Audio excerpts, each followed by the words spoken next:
Hello everyone, আশা করি সবাই ভালো আছেন। তো আজকের যে টিপসটা নিয়ে আলোচনা করব এটি কিন্তু আপনার জন্য খুবই প্রয়োজনীয়।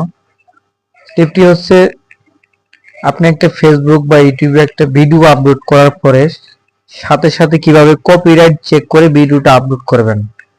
যদি আপনি কপিরাইট চেক করে আপলোড করেন তাহলে কিন্তু আপনার ভিডিওতে কপিরাইটের কোনো সম্ভাবনা থাকবে না।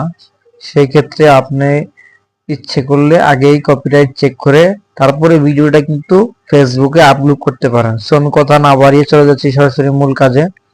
প্রথমে আপনার ফেসবুক অফিসিয়াল অ্যাপ্লিকেশন চলে যাবেন। চলে যাওয়ার পরে এখান থেকে স্ক্রল করে একটু উপর দিকে,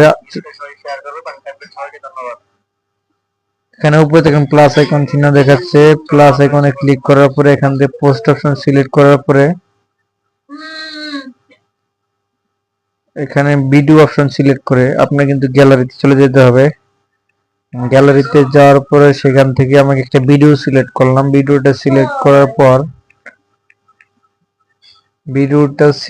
এখানে একটা ভিডিও সম্পর্কে সুন্দর একটা টাইটেল লিখবেন।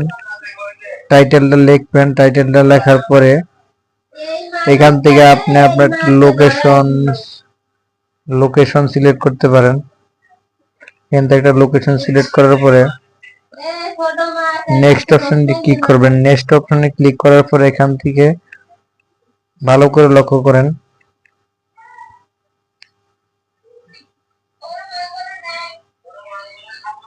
কপিরাইট চেক এখানে কিন্তু দেখতে পাচ্ছি আমরা কপিরাইট চেক। আমরা কিন্তু মূলত এই ভিডিওটাতে আমরা এই জিনিসটাকে বোঝাতে চেষ্টা করছি যে আপনি কিভাবে ভিডিওর কপিরাইট চেক করবেন।